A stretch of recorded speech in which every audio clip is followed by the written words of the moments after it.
Thank you for inviting me. This isn't the most common career path. Obviously, you're the first and the only so far. How did you get started in this work? It was also mostly by serendipity. I wasn't even planning on going to medical school when I was in undergrad. I wanted to be a research scientist and do science for the rest of my life. And, my grades were good. I had some good people who encouraged me, and I applied to medical school and ended up going. So I thought, okay, well, I guess I'll be a doctor now. And met some really good people, really good teachers, really good mentors along the way. Explored lots of different options, but fell in love with something called pathology, which is, not typically the thing that most medical students kind of jump into right when they start. But I liked the thinking around it, the diagnosis. I liked, sort of getting that diagnosis and understanding what's going on with somebody, on that cellular level. And then the system changed in Ontario, the death investigation system, right when I was in residency in pathology, and got introduced to some phenomenal forensic pathologists, and they roped me in. So here I am. What's a typical day like for yourself? It varies. It's never boring. I'm actually one of the few people I think who gets up in the morning and actually wants to go into work. There's some days where I'm in the morgue and I'm doing autopsies, and there's other days where I'm teaching. I do quite a lot of that. I testify in court as an expert witness. I also run the lab here. So I'm the lab medical director for Health Sciences North. I direct the forensic pathology unit up here in Sudbury. So there's always a lot to do with that. And I've recently been appointed to the National Advisory Committee on Residential Schools, Missing Children, and Unmarked Burials. And so that is really, that's fascinating work. It's a lot of hard work. But the career that I have allows me to be able to do all those things. Your father is a residential school survivor. How has working on this files affected you personally or your family? It's heavy work. It was not something that I had been initially thinking of when I first got into forensic pathology, but then I realized that this career that I have could really have a good impact on this whole situation. It's devastating to me personally, but at the same time, I am here because of my family, and they attended residential school. My ancestors, they gave me the strength to do this, and so to me, it's a way of giving back, of using what I have and the knowledge I have, the skills that I have, to try and give back and to get some answers. The whole residential school system was designed so that people like me wouldn't be here. I shouldn't be here, but here I am, and I'm quite honored to be able to do this work.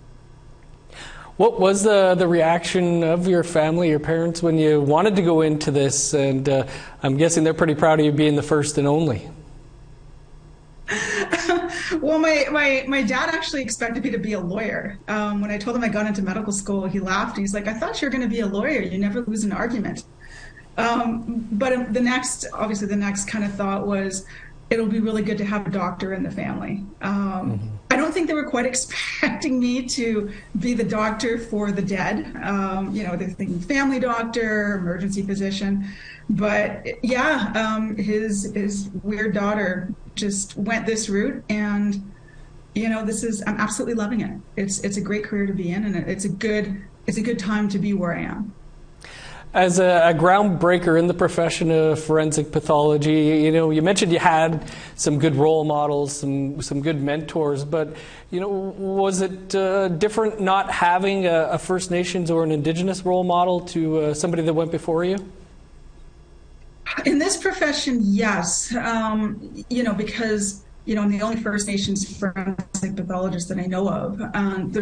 That carries a lot of responsibility. So it is.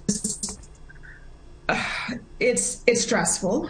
Sometimes it can be very challenging, especially when you're dealing with, the deaths of Indigenous people and First Nations people. Like in Thunder Bay, I did a lot of the autopsies from that area. So I understand a lot of how these deaths are happening and why. But at the same time, it's very hard to do these cases because, I look at these people. They have families waiting for answers.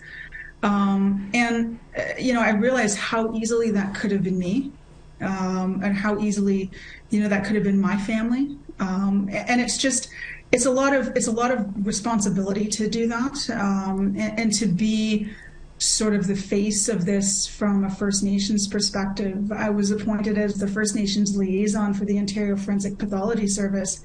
And that was a lot of weight and responsibility. But at the same time, I thought to myself, I can do this, and hopefully there will be others. There'll be other First Nations forensic pathologists coming, and if I can help them, get to this point, then even if it's one person, I've done a good job.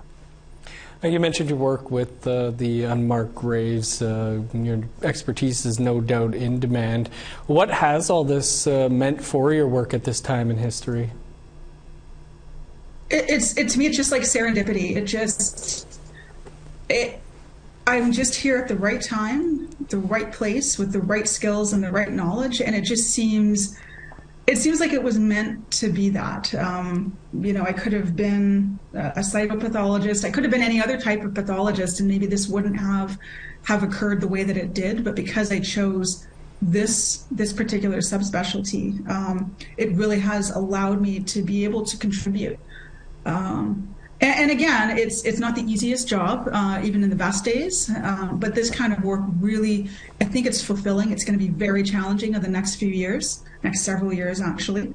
But I think I'm ready, and I'm in the right spot to be able to handle it.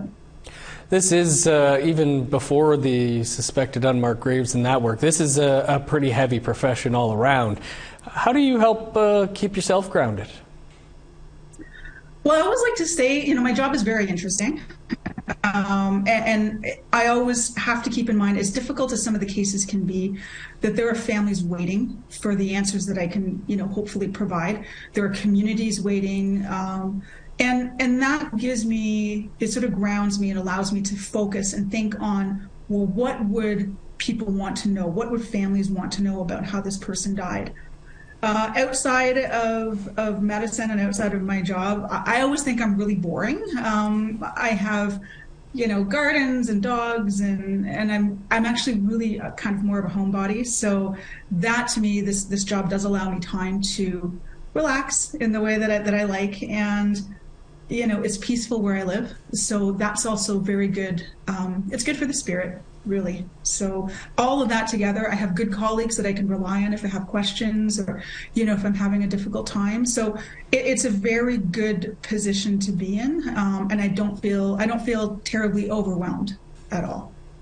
Why would you say it's important to have Indigenous First Nations coroners?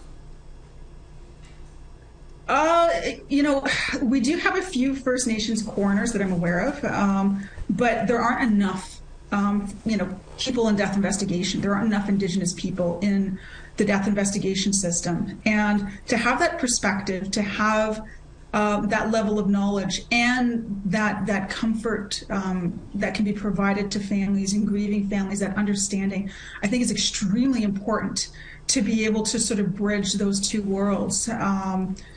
Because we see what happens when there's that lack of understanding. There's still quite a lot of racism in the healthcare system in general, and that's that includes the death investigation system. So to have Indigenous people involved in this at these in these positions and these careers, I think is extremely important to improving the lives and the deaths of Indigenous people in this country. Sounds like it could be a bit of a daunting job. What are we talking, 7-10 years of education here? Yeah, it's a long haul. After high school, it's typically like 4 years of undergrad, 4 years of medical school, 5 years of pathology residency, and a year of fellowship. So you're looking at like 14 years of post-secondary education. Wow. Now, forensic pathology, luckily, is not the only forensic job. There's lots of jobs that can be that are peripheral or that are, that we really rely on: photography, anthropology, odontology, so dentists, all of these careers that we rely on people. We work as a team. So there's lots of opportunities in forensics, but pathology is probably definitely the longest one in terms of education. That is a lot, yeah. Well, that said, though, what advice would you have for other Indigenous youth who are looking to enter your field, and why it's important that they do? Yeah, we need you. I would say we need you desperately. And to be curious, ask questions, do not be afraid of failure. It's the best teacher. And there are people now who can help guide you. Reach out to them. I for one, will talk your ear off about forensic pathology, but don't be afraid. And it is possible to do this. It's not impossible. I did it, and I'm not, the best person out there. So I'm not like a genius, and I don't have tons of money or anything like that. But it is possible, and I would really encourage people to look at it. And start off, get the good grades, work hard, be curious. If you love science and you're like me, then this is a good career. Must be have been a pretty great feeling to be the first and so far the only First Nations Indigenous pathologist. But you must be looking forward to welcoming that second person. Oh yeah, if there are First Nations people in medical school, reach out. I'll happily talk to you about this as a potential career, and anybody who's even thinking about going further, like into medicine or any of the healthcare fields. Always happy to talk to them and talk their ear off about whatever they like. Well, Kona, it was great to talk with you this week, and thank you for the work that you do. It's not for everybody, that's for sure. Thank you so much for inviting me. I really appreciate it.